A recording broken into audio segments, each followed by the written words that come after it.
Today's edition of Mac Voices is supported by MacVoices Magazine, our free Flipboard magazine that brings you some of the best Mac, iPhone, and iPad productivity tips on the web. High in signal, low in noise, just like Mac Voices, MacVoices Magazine includes information on how you can get more out of your Apple technology. Subscribe at macvoices.com/magazine or search for Mac Voices Magazine on Flipboard. Welcome to Mac Voices. This is the talk of the Apple community, and I'm Chuck Joyner. Folks, we're back on the road to Macstock. We've still got a few speakers left to catch up with before we all get together in Woodstock, Illinois in July. We're hoping you will join us. And if you're thinking about it seriously while we talk, visit Macstock2017.com, get registered, and get your hotels made and get there because we're going to have a great time. This time, we have Mr. Bryan Chaffin of the Mac Observer, the man whose favorite song is Puff the Magic Dragon. Bryan? Wah, wah, wah, wah. Welcome. Why is my favorite song Puff the Magic Dragon? It's the only song I know of that references sealing wax. Do they reference sealing wax? Okay, I gotta look this up. Yeah. Okay. Right now. Sausage being made here, folks. I got him again. I love to give Bryan titles. So well, you know, I need the help, clearly. Well, that's okay. That's okay.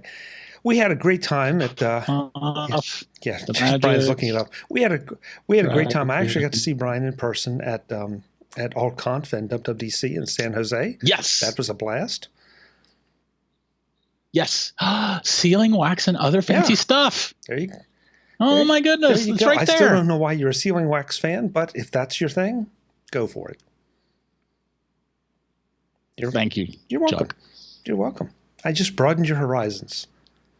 Yeah. You did. Or refocused them. Or put Puff the Magic Dragon in everybody's minds and they'll never get it out. Yeah. No, don't do that. Don't want you to have to pay royalties. No, that's a terrible earworm. No. That's a bad thing. All right, so what are we doing here? What are we talking about? Well, kind of on the subject of songs, you're going to. It looks like you're performing a Bob Dylan song or something at Macstock. I think. Let's see that.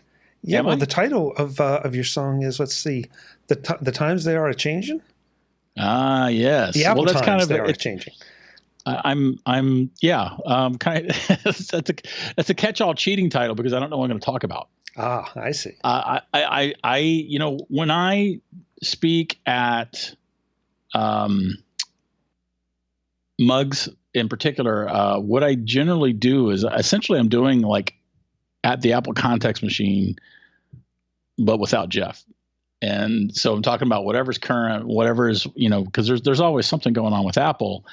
And what I like to do is I like to provide context to what's going on. And so we won't really know what's going on until the show actually gets here. So we might end up talking about Apple Car, Project Titan that Tim Cook just today said is a real thing. Did you see that news? I did. Today? I did. And so we might end up talking about that. I know one topic that mugs often like to do is bag on Wall Street analysts, and that's usually because folks don't understand Wall Street and they don't understand exactly how the stock market works and exactly what the role of a stock market analyst is. And sometimes that ends up being a topic. If Apple announces any new hardware, when I was lucky enough to speak at CapMac after iPad had been announced, but before it shipped. And so we had a great time just talking about what iPad might actually be and talking about the fact that not even Apple knew exactly how we were going to use it, which I think ended up being borne out by reality. And so whatever is going on at the time is what I'm going to end up talking about that day. It's a little bit different from a lot of the other Macstock presentations, which tend to be a lot of how-tos, a lot of introductions, a lot of step-by-step stuff. I'm definitely going to be talking about context. I'm going to be trying to bring context to whatever is important to the Apple world that particular week. And if there's anybody that can do it, it's you. No question about that. Oh, thank you. Thank you, kind of.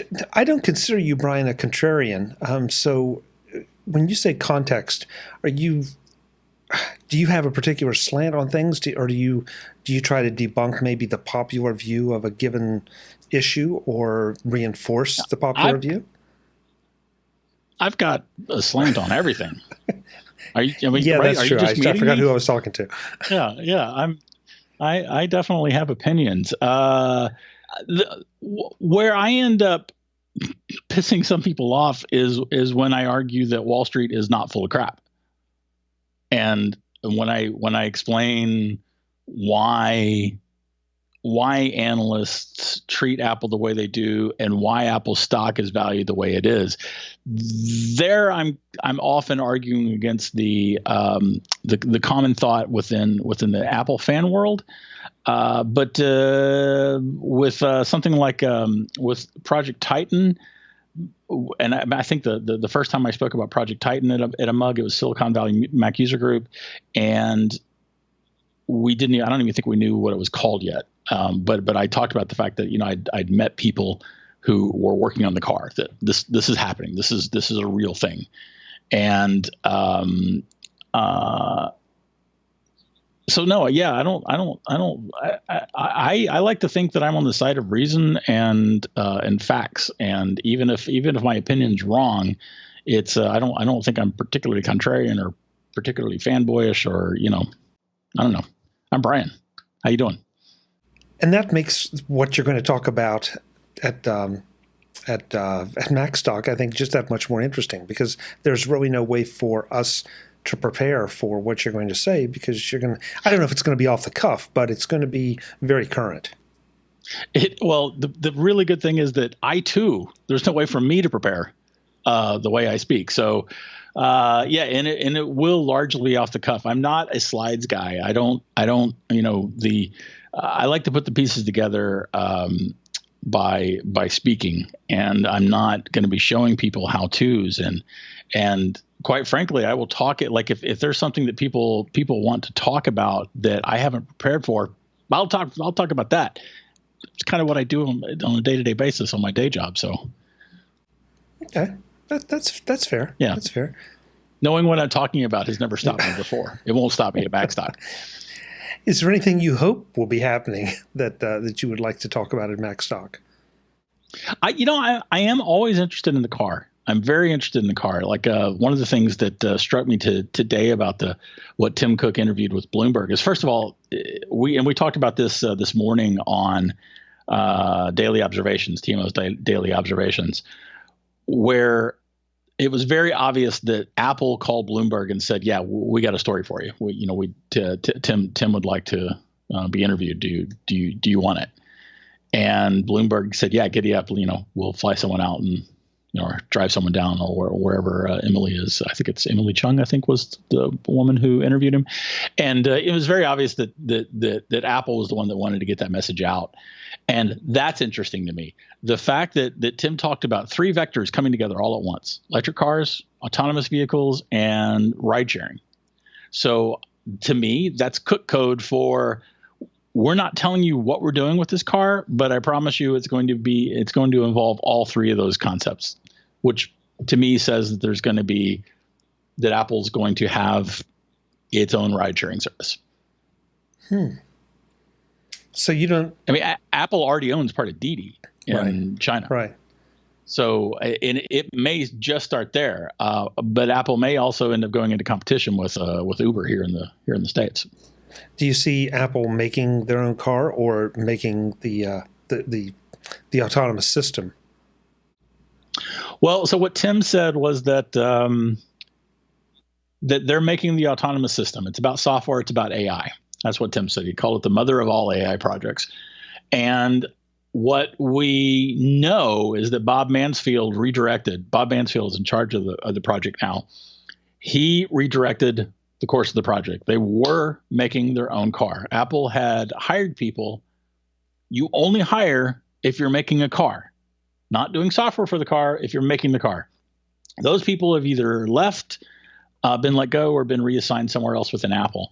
And we've known this. I personally know this, but then we've also had reports coming out of Bloomberg and Wall Street. The Wall Street Journal, New York Times.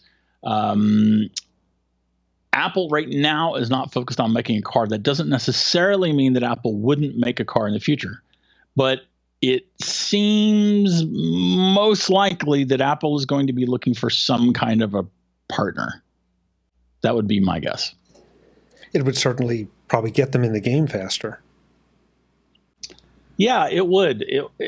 It would, but it wouldn't leave them in control. I mean, that's the interesting thing. You know, Apple, like, first of all, Apple is not going to be making its own car operating system so that it can become the Microsoft of cars. I mean, that doesn't make any sense whatsoever. Why would Apple's not going to do that? Apple's not going to like let Ford and Chevy and GM and Fiat and Chrysler and Mercedes-Benz and BMW and whomever. They're not going to let all these people just license out its operating system. Tim is clearly willing to think differently, but I can't see that happening. Okay, so I'll bite. Why? Because the alternative, and it would be very Apple-like for Apple to make the whole widget, you know, the software, the hardware, and everything. But the manufacturing of the hardware here, I mean, that's a whole nother animal. This is not like any project Apple's ever undertaken before. So wouldn't it make sense for them to at least start down that path with a partner? You know, making cars has been done for more than a century. There are people who know how to make cars. Apple can hire the people. Apple can do everything it wants. It has all the money. There's nothing that Apple can't do. If Apple wanted to make cars, it could. Doesn't mean that Apple will, and it doesn't even necessarily mean that Apple should. But if Apple wants to, it can. This stuff isn't rocket science anymore. Cars have been being made. There are so many people. Apple could hire, probably throw enough money to hire every CEO of every car company. Yeah, but it's not going to happen, but Apple could do that. And they could certainly hire all the engineers they need and all the people who are excellent at logistics on car manufacturing. Apple can buy car factories. Apple could buy car manufacturing companies. Apple could do whatever it wants. To a point. Okay, but unfortunately, this is an area where things have to be spun up. It takes some time. Are you telling me? Yeah, but are you telling me that like Tesla can do it and Apple can't? No, but Tesla has a whole. Apple would have to do it at a whole different scale to be Apple and to be successful. I mean, look, this is not a good example, but it's the most current one I've got. But look at the issue around AirPods. You know, there's a shortage of those because they don't seem to be able to manufacture them fast enough to meet demand, and people are grousing around and, you know, questioning Apple's logistics and questioning their ability to manufacture. Now, if you start throwing an Apple car in the mix, you better be prepared to crank out a whole bunch of them quick, because you know they're going to be a lot of Apple fans that want to be the first ones on the block. Yeah, I suppose so. But you have to figure that Apple would be entering at the high end of the market, just like Tesla, just like anything else that Apple does. And there's a difference between an $800 phone and a $70,000 car. Yeah, but a $70,000 car, if it's an Apple car, it's just like the Tesla. You know, there are people, you and I both know, that as soon as the new Tesla model was announced, they ran and put down their deposit. They haven't seen the car. They never even got to ride in one, but they threw their deposit down. Yeah, Tesla is the world's fourth largest car company by value, and is not even in the top 10 in terms of units sold. So I don't know. Listen. If Apple wants to make a car, like the worst thing in the world, maybe the best thing in the world that could actually happen to Apple would be they make a car and they can't make enough. That might actually be the best thing in the world, just like the iPhone back in the day. You don't think it'd be better if just to pick a name, if let's say they went to Mercedes and said, we're going to supply the operating system for the Mercedes, and dip their toe in there, fix it. I mean, then maybe eventually buy Mercedes and turn it into Apple car. Is there a reason that wouldn't be a smarter play? I don't. What does this expression tell you? It doesn't look like you like the idea. I don't. Yeah, they could. I mean, I don't like the idea. I don't like the idea of Apple starting off by having their operating system used by another car manufacturer and then making cars. that doesn't make any sense to me. It would make a lot more sense if Apple developed partnership and did it. And that's what they're going to be doing. That would make a lot more sense. And define could, develop partnership. Well, you say it would make more sense to do it that way. So are you saying partner as in, let's just say that they hire Mercedes to make an Apple car as a separate model from the Mercedes? Is that what you mean? You know what? Actually, what I really think they would do right now, sitting here on, what is that, a Tuesday? Yes. We're recording this on Correct. Tuesday, right? Sitting here Tuesday, June 13th, I would say that Apple is going to go to Didi, and Apple's is gonna work with Didi to have cars made by another company by hire, and they're going to deploy those as autonomous self-driving ride-sharing cars. That's what I think Apple's going to do right now. In China or in the U.S.? Start off in China. Okay. All right, you heard it here first, folks. That's what I think Apple's going to do. I think there's a reason why Apple bought Didi, and it wasn't just because they've got money lying around all over the place. And it wasn't just for Apple Maps either, although it certainly has benefits for Apple Maps in China. And it certainly has benefits for, I think, Apple's relationship with China too. And yeah, that too, at least to a certain extent. Although, you know, at the end, China don't care. China will use Apple however China wants to use Apple. I'm referring to the government. And if it was valuable enough for China to burn Apple, no matter how invested Apple was in China, and if it was politically expedient, China will burn Apple if it needs to. And based on what we know about China and Apple, I would agree with you, which is the only thing that makes your scenario a little troublesome, because that means that Apple could go to a lot of trouble, a lot of expense, and come away essentially with nothing. Yeah, it's possible. I think that's actually the case. So that's the risk Apple has by doing any business in China. Its IP can be stolen by the manufacturers that are doing stuff. You know, Apple alone, of all the major Western electronic companies, is using a lot of IP that they own in the manufacture of their goods by these third parties, from manufacturing processes to the robots that are being developed to the materials processes. In case of an Apple Watch, they invented their own alloys, right? By letting other people do that, Apple risks having it stolen or taken away from them. And the same thing could be the case with the car. But the reality is that if things get so bad between the U.S. and China that China really needs to burn Apple as opposed to merely singeing them on the edges, which they've been doing for the last 4 years, if that happens, we have bigger fish to fry than worrying about Apple's IP. Yeah, that's a fair point. But yeah, I mean, and it's possible that Apple could launch a ride-sharing service here. Apple could buy Lyft. I don't think Apple would buy Uber, since Uber is just such a hot mess of a crappy company. But there is significant. We've talked about Cook Code, right? Mm-hmm. You and me. Tim Cook saying that there are three vectors coming together. I'll run over them again. Electric vehicles, autonomous vehicles, and ride-sharing services. Him saying that these three vectors are all coming together mean something. He did not just idly list those off. Tim Cook doesn't say anything idly. Apple is going to be doing something with those three things. And that to me says an Apple ride-sharing service with Apple software. And the only question is who's making the car. Would Apple buy Tesla? I would say no, because a lot of Tesla's value is Elon Musk. And there's no room. First of all, Elon Musk doesn't want to be bought. Secondly, he certainly doesn't want to work for Tim, and Tim isn't going to want to be replaced by Elon Musk. I know there's a lot of people out there who think that would be fantastic, and I call shenanigans. That would be a terrible idea. Elon Musk doesn't want to make smartphones. He wants to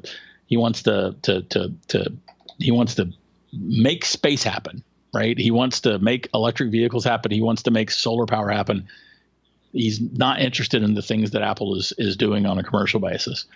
So no, I don't think they would buy Tesla because it would be too expensive, and they don't need one of the huge things that actually makes that value. Okay, so who could they buy? Who would you say is in the running for them to buy if they were going to buy a car company? Who has enough traction in electric vehicles? Because it would only make sense you would buy somebody that has some significant traction in electric vehicles. Yeah, or the ability to get that traction. I mean, God, the Apple could buy any of the American car companies. There's numerous Chinese car companies that they could buy, South Korean car companies that they could buy. They could afford any of the Japanese car companies, some of which have significant investments in electric. So I don't have that particular answer. I really don't have that particular answer. And we know specifically that Apple's not working on that element right now. Right now, they're working on an operating system that can drive a car. The mother of all AI projects. So like the other thing that's telling us is that this is not simple and it's not going to be ready tomorrow.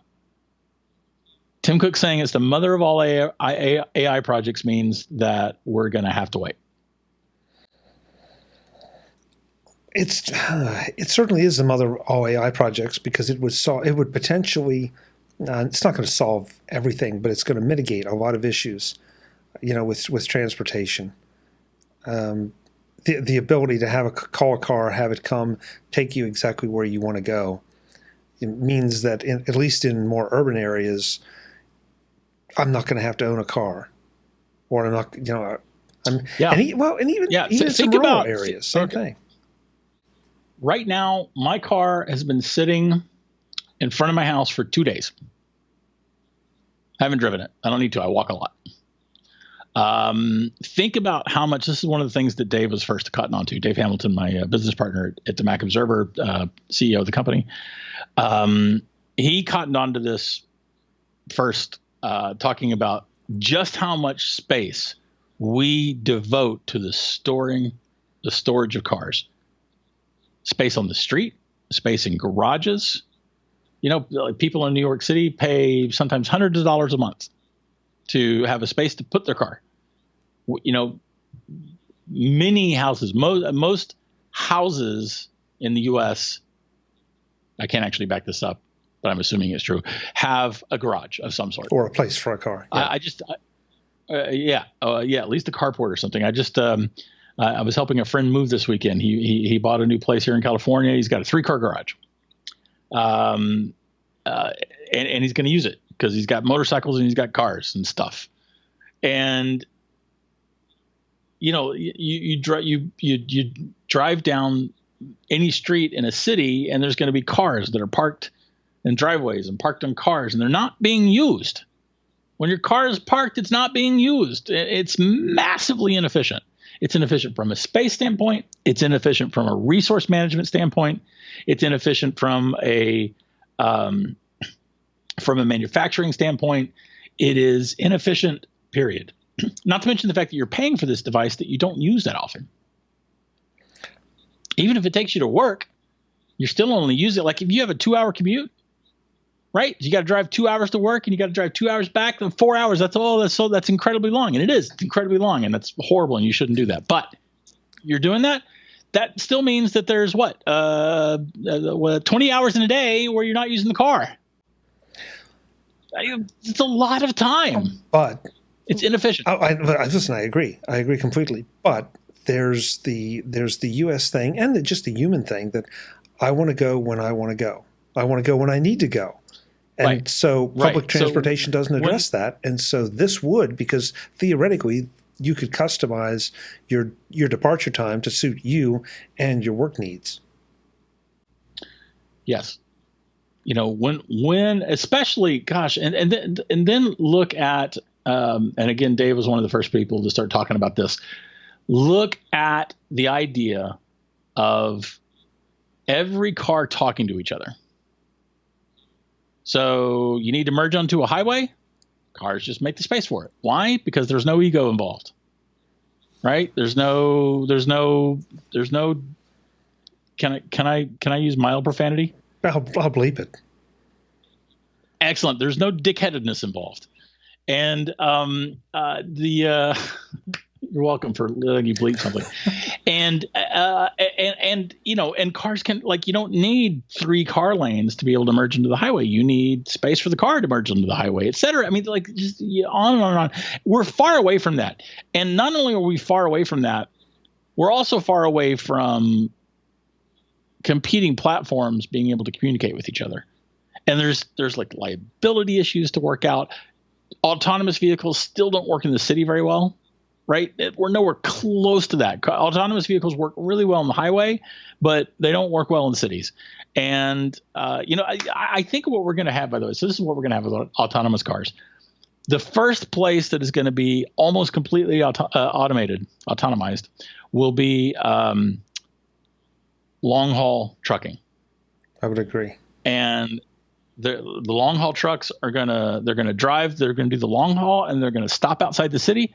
And either the human that was driving along superfluously inside the car it will take over, or a human will get in and drive the car into the city and make the delivery. And everybody is going to be happier because you're going to not have truckers driving to – let me rephrase that. Everyone except for the out-of-work truckers, for whom I do have an enormous amount of empathy for, is going to be happier. Things are going to be able to get there faster because cars don't need to, the trucks won't need to stop. There will be fewer accidents, and theoretically, we should end up seeing lower shipping costs and faster shipping times. Giddy up, everybody wins. Again, except the truckers. And that's the first thing we're going to see. And then eventually, of course, and even before that, I think we'll see more and more and more autonomous cars on the highway. But we're still not going to see a lot of autonomous cars in cities for years, 5 to 10 years at the earliest. It's probably 5 to 10 years, but I don't think it'll be any faster than that. That'll be okay. I mean, there's a whole lot of stuff that has to happen between now and then, and there are a lot of attitudes that have to change. And let's not forget, as I think you referenced it there as you were going along, just the legislative issues and the insurance issues and the regulatory issues. I mean, those are all massive. And guess what? There are going to be disagreements on all of those. I promise you. Yeah, and it's going to take maybe years to work out liability. Who's at fault when an autonomous car crashes? Who's at fault when an autonomous car crashes into another autonomous car? Who's at fault when someone deliberately rams an autonomous vehicle because they're trying to? Oh, those are pretty Right? easy, Brian. I mean, first of all, if you intentionally ram, then you're liable. The autonomous vehicles. Yeah, but I could see someone making an argument the autonomous vehicle should have been able to prevent it. It's going to take court cases to establish that. I agree. I think the liability is going to be a lot easier to solve because there's some manufacturers out there already that are with their autonomous vehicles are saying that if you buy one of these, we have the liability. We have the liability insurance. So you're not going to need now not collision but liability. So if I buy from, again, I'll use my whipping boy, Mercedes. Okay, Mercedes is saying, yep, for the operation of our car, if you hit something, or more accurately, if it hits something, as long as that system is engaged, it's our problem. If our software makes a mistake, it's our problem. Okay, and then what happens when part of the car is not operational? What do you mean not operational? What happens when, there's a sensor that failed. There's the mud occluding a sensor. On and on. It's going to take unfortunately, it's going to take accidents and casualties and lawsuits to figure out how this is going to work. Yeah. But my state, Pennsylvania, I mean, I have to have my car inspected annually. So maybe these. Not everything does that. And I wish they did. But maybe these cars will need to be inspected quarterly. And it's going to be a lot easier to have your car inspected quarterly if you can say, okay, I'm going to work. Car, you go get inspected and come back and pick me up later. So, That's true. again, But it's going to take years. It's going to take years, man. It's going to take years to figure this out. It's going to take years for a new system to be in place. No, I agree. But I think some of that can be smoothed out. Yeah, there are going to be challenges. This is the kind of thing, by the way, without the back and forth, unless it's back and forth from an audience member, this is essentially the sort of thing that I'll be doing at Macstock during my these Apple times are changing. And it may be cars. It may be the HomePod. It may be a new Mac. Could be the HomePod. A lot of things could happen between now and then. Could be the iMac Pro. Yeah, and the cost of the iMac Pro. Yeah, so how the iMac Pro works with the Mac Pro. I don't know. It'll be rip-roaring. Will you be inviting questions or comments from the audience? Yes, cool. Absolutely. Okay, good. This should be fun. I'll be first in line. Awesome. Are you going to heckle me? You should totally. I'm not going to heckle you. Of course not. I might argue with me. Totally. I might argue with you, but I'm not going to heckle you. Hey, Fatso! I have too much respect for you to heckle you. Oh, huh. I must be doing something wrong. Yeah, well, maybe so. So you're going to be there. I think you're speaking first thing Sunday morning, if memory serves, when I looked at the schedule. Really? Sunday morning? I think so. Oh, my goodness. Yeah, okay, sure. Reverend Chaffin takes the pulpit. Amen. So folks can get a taste of another taste, more of a taste of this. Where can they find you between now and Macstock? What will you be doing? Well, goodness gracious. First of all, I'm taking 2 weeks off. I'm going to be in my home state of Texas for 2 weeks. Yeah. And let's see here. I am at the Mac Observer. That's macobserver.com, where I'm the editor-in-chief. I have a blog at geektells.com that is sorely neglected right now, so let's just not mention that. And you can find me on Twitter at TM O'Brien. Excellent. And I think you do 1 or 2 podcasts. Don't forget those. Oh, I do. I do podcast galore. I do TDO. That's TMO's Daily Observations. I'm a guest. Jeff Gamet is the host of that. I believe that a lot of your listeners and watchers will be familiar with Jeff. I do the Apple Context Machine with Jeff, where we co-host, where we go in depth into things once a week. And I have a new video podcast that I've been doing with John, the Devil's Advocate Keat. Lots of profanity and obnoxiousness. So I wouldn't watch that. You guys should just avoid that one. But it's on YouTube right now. It'll eventually be coming to iTunes too. And it's called Pop.0. Pop, P-O-P? P-O-P. Sorry about the popping. Yes, P-O-P.0. Excellent. Well, I hope you have a great vacation because get rested and ready, because we're all looking forward to seeing you at Macstock. Yeah. We're gonna have some fun. It's fun. I had a lot of fun. Very, very informative. I think the biggest thing that I get out of any event, especially something like Macstock, is Apple fans coming together and being Apple fans with each other and being able to talk about things. We don't have Macworld anymore. So, there's some getting together at WWDC, and I'm seeing more and more of that on a yearly basis, more people coming, like with AltConf and whatnot. That happens, a lot of peripheral things that are happening. We have the Mac Tech conferences that go that appear around the country. There's a couple of other ones that are in the works. Dave and Paul Kent are doing a new show. And then Macstock, which is really all about users, and it's very much a place for fans of Apple's devices and users of Apple devices to come together and learn more about those devices and be able to hang out and visit.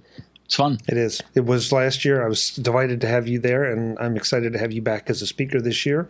We're definitely going to have a lot of fun. That's my in-camera curtsy. That's interesting. I've never seen an in-camera curtsy like that. Well, I mean, part of a curtsy is definitely the hands, but you got to see the hands. Okay. Okay. Yep. This is what you're going to get, folks, if you come to Macstock. Yes. Bryan, thanks so much. It's great to see you. Again, have a great vacation. We'll see you in July. Thanks for having me on. Chuck, can't wait to see you again. Excellent. Folks, I'm Chuck Joyner. This is Mac Voices. Again, Macstock2017.com. Get registered. Get to Woodstock, Illinois. We're going to have a great time. Bryan wants to see you. I want to see you. Yes. He can hardly wait. He can hardly wait. Yes. Until the next time, thanks for watching. Visit MacVoices.com for show notes, links to subscribe, and to connect with Chuck on Twitter, Google+, Facebook, YouTube, Vimeo, SoundCloud, the Mac Voices blog, the Mac Voices Dispatch, our weekly newsletter, and on MacVoices Magazine, free on Flipboard that helps you do more with your Apple tech. Advertising handled by Backbeat Media at backbeatmedia.com. Bandwidth provided by CacheFly at cachefly.com.